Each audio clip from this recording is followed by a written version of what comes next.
নমস্কার বন্ধুরা, মালতীর হ্যাংলা হেসেলে নিয়ে আসলাম দারুণ স্বাদের একটা রেসিপি। আজকে একটা মাছের রেসিপি নিয়ে এসেছি আমি তোমাদের জন্য। এইটা হচ্ছে চেলা মাছ। মাছটা ভালো করে ধুয়ে আমি দেখো নুন হলুদ মাখিয়ে নিচ্ছি। আর এদিকে তেলটাও কিন্তু আমার গরম হয়ে গেছে। নুন হলুদটা দেখো মাখিয়ে নিচ্ছি ভালো করে। এদিকে তেলটাও কিন্তু আমার গরম হয়ে গেছে। এবার এক এক করে আমি দেখো মাছগুলো কিন্তু ভালো করে আমি মেখে নিয়ে এসেছি।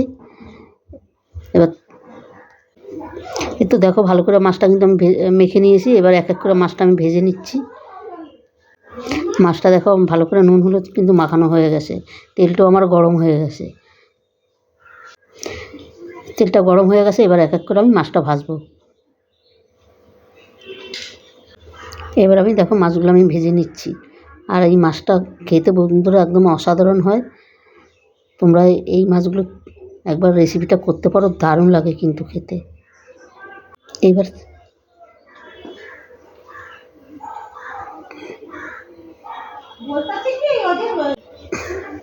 মাছটা এবার আমি দেখো অনেকটাই কিন্তু হয়ে এসছে। এবার মাছটা আমি উল্টিয়ে দেবো।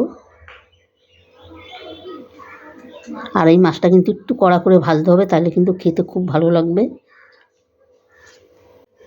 মাছটা কিন্তু এবার ভাজা হয়ে গেছে। এবার আমি মাছগুলো নামিয়ে দিই। আর বাকি মাছগুলো আমি একইভাবে ভেজে নেব।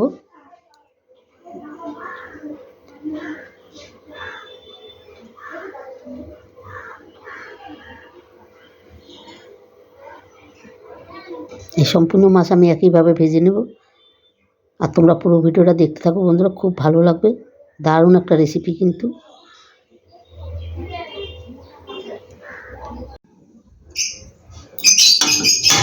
বন্ধুরা দেখো সম্পূর্ণ চেলা মাছগুলো কিন্তু আমার ভাজা হয়ে গেছে। আর দেখো কড়া করে কিন্তু ভেজে নিয়েছি। এই মাছটা কিন্তু কড়া করেই ভাজলে খেতে খুব ভালো লাগবে।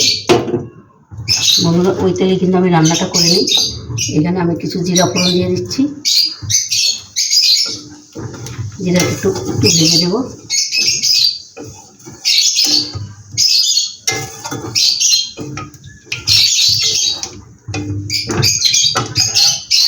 দিয়ে দিলাম দুটো পেঁয়াজ বেটে রেখেছিলাম, পেঁয়াজ বেটে দিয়ে দিচ্ছি।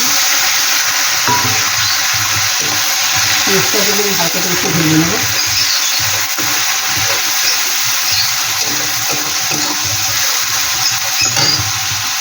এখানে দিয়ে দিচ্ছি আদা আর কাঁচা লঙ্কা পেস্ট। এটাও আমি একটু ভেজে নিচ্ছি।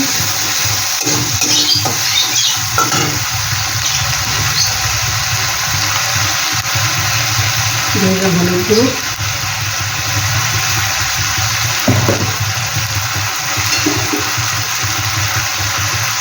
জিরার গুঁড়ো, ধনিয়ার গুঁড়ো,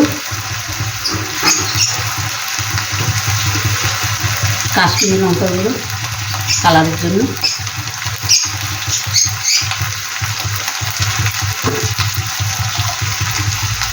আন্দাজ মতন লবণ। এটাকে একটু ভালো করে একটু কষিয়ে নিই।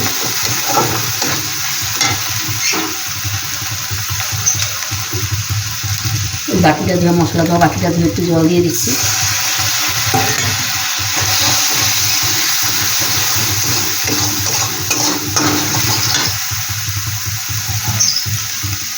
দিয়ে দিলাম একটা টমেটো পেস্ট করে রেখেছিলাম, টমেটোটা দিয়ে দিচ্ছি। এটা একটু ভালো করে কষিয়ে নিই। এবার একটু ভালো করে কষিয়ে নিই। তেলটা যত সময় ছাড়বে তত সময় আমি কষাবো। আর বন্ধুরা এই মাছটা খেতে অসাধারণ লাগে।